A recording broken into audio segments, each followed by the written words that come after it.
नमस्कार मित्रों, मैं मधु बुत्रा एक पहल से फिर हाजिर हुई हूँ एक नए विषय के साथ। पैशन, जुनून। एक छोटी सी कहानी आपको सुनाती हूँ। एक प्रसिद्ध लेखक के लिए कॉलेज के कई छात्रों ने एक कार्यक्रम का आयोजन किया। कार्यक्रम बड़ा भव्य था। लेखक जब वहाँ पहुंचा तो उस भव्यता को देखकर बड़ा प्रभावित हुआ।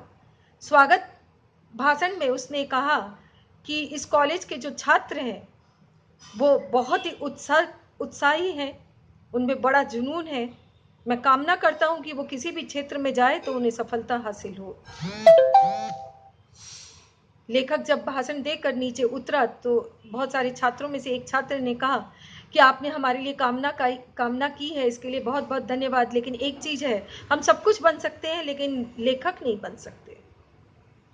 लेखक ने कहा, क्यों, ऐसा क्यों?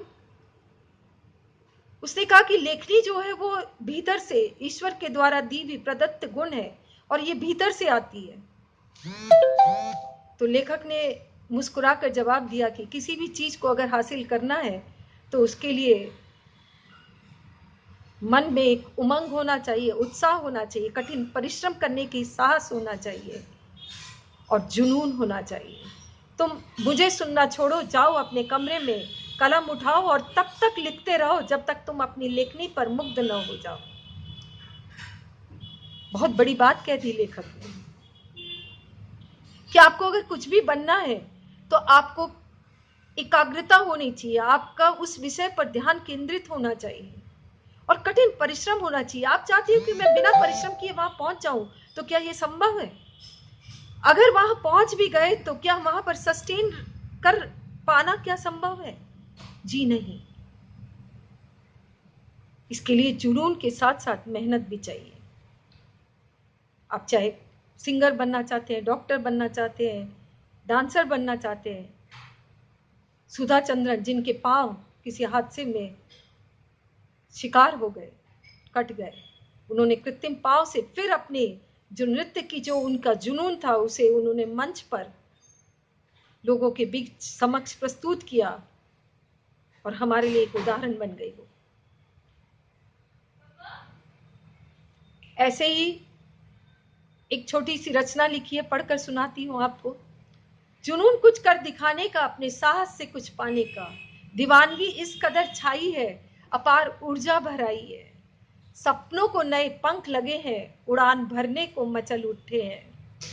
जुनून इश्क या कुछ बनने की चाह, आत्मविश्वास से ही तो मिलती है राह। नींद नहीं मुझे आ रही, मंजिल मुझे पुकार रही, बाधाओं से ना कोई डर है, ना होश है, ना कोई खबर है। उम्र नहीं मेरा बंधन, इस पंक्तियों को बहुत ध्यान से सुनिएगा। उम्र नहीं मेरा बंधन, श्वास श्वास करता स्पंदन, एकाग्र चित्त होकर जग भूला, जीवन के हर रंग को मैंने बदला। मिली कई बार प्रतिकार, ऐसा होता है, मिली कई बार प्रतिकार, न मानी मैंने इससे हार। कठिन परिश्रम बुलंद हौसले लेकर हाथों में मशाल चले, देख सफलता बाहें फैला रही, मंजिल निकट आ रही। अडिग रह लक्ष्य को प्राप्त कर, राह में मिलती हर कठिनाई को समाप्त कर। इसी का नाम जुनून है। एक छोटी सी बात आपसे शेयर करती हूं। गोस्वामी तुलसीदास जी ने महाकाव्य की रामचरितमानस की रचना की, किस उम्र में आरंभ की आपको पता है? 72 वर्ष की आयु में उन्होंने इस रचना को लिखना आरंभ किया। तो मैंने जो पंक्तियां कही कि उम्र कोई बंधन नहीं, आप अपने जुनून को किसी भी समय किसी भी उम्र में पा सकते हो और उससे आपको निश्चित तौर पर सफलता मिलेगी। आकाश को देखें कैसे पंछी उड़ान भर रहे हैं, धरती को देखें कैसे फूल खिल रहे हैं, वैसे ही अपने जुनून को देखें और कठिन परिश्रम करें, निश्चित आपको सफलता मिलेगी, कदम चूमेगी सफलता आपके। इसी भाव के साथ, इसी विश्वास के साथ मैं मधु बुत्रा आपसे विदा लेती हूँ और फिर हाजिर होंगी एक नए विषय के साथ। धन्यवाद।